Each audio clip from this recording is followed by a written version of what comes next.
अलग अलग तरह की बंदूकों का अलग अलग तरह का मैकेनिज्म होता है, पर सभी बंदूकें एक ही बेसिक प्रिंसिपल पर काम करती हैं।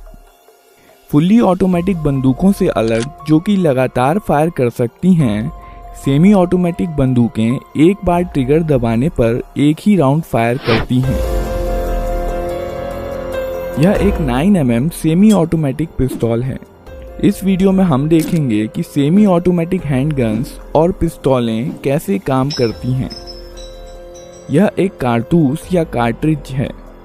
इसे मैगजीन में लोड किया जाता है, जिसमें स्प्रिंग और फॉलोअर इस पर दबाव बनाए रखते हैं।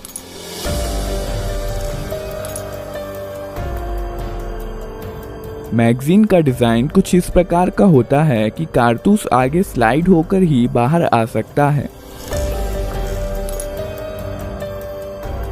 इस मैगजीन को बंदूक में रखा जाता है।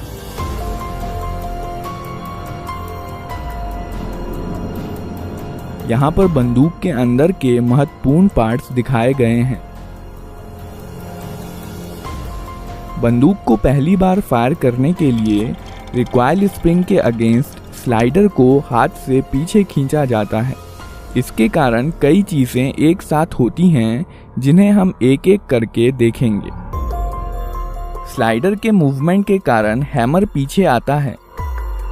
यह हैमर स्ट्रट के जरिए मेन स्प्रिंग से जुड़ा होता है और इसलिए मेन स्प्रिंग को दबा देता है।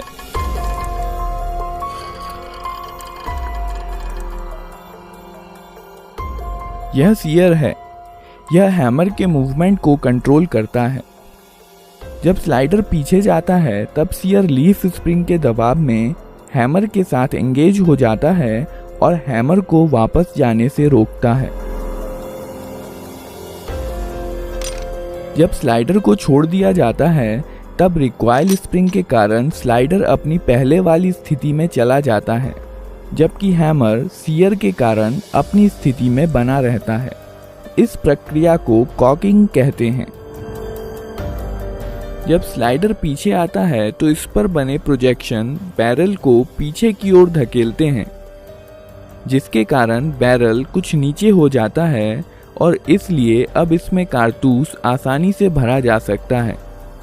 जब स्लाइडर वापस लौट रहा होता है, तो यह एक कारतूस बैरल में ले जाता है और बैरल को अपनी पहले वाली स्थिति में धकेल देता है। कारतूस का पिछला हिस्सा एक्सट्रैक्टर में फंस जाता है, जो कि स्लाइडर से जुड़ा होता है। पिस्तौल अब फायर करने के लिए तैयार है। जब ट्रिगर दबाया जाता है, सीयर डिस्कनेक्टर के माध्यम से धकेल दिया जाता है, जिसके कारण यह हैमर से डिसएंगेज हो जाता है। हैमर अब फ्री है और मेन स्प्रिंग के दबाव में यह फायरिंग पिन, जो कि स्लाइडर में फिक्स्ड होती है, से जा टकराता है।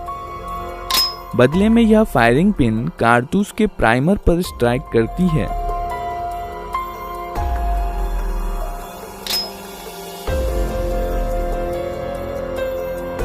प्राइमर में इम्पैक्ट सेंसिटिव एक्सप्लोजिव होता है, जो फायरिंग पिन के टकराने की वजह से जल जाता है। इसके कारण कारतूस में रखे पाउडर में आग लग जाती है, जिसकी वजह से बहुत सारी गैसेस पैदा होती हैं और इस प्रकार बुलेट के पीछे की जगह बेहद हाई प्रेशर गैसों से भर जाती है। इसलिए बुलेट पर पीछे से बल लगता है, जिसके कारण बुलेट बहुत तेज गति के साथ बैरल से बाहर निकलती है। बुलेट के बाहर आ जाने पर यह गैसेस एटमॉस्फेयर में चली जाती हैं और अब यह बुलेट पर कोई बल नहीं लगाती हैं और बुलेट अपने मोमेंटम के कारण आगे बढ़ती जाती हैं।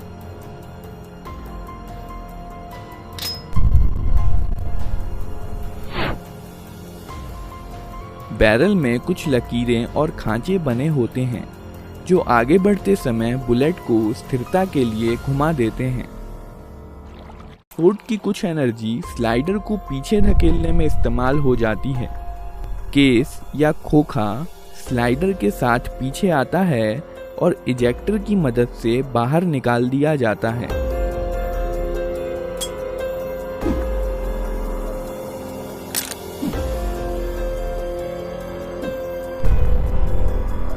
साथ ही साथ स्लाइडर हैमर को पीछे धकेलता है और बंदूक को अपने आप रिलोड भी कर देता है।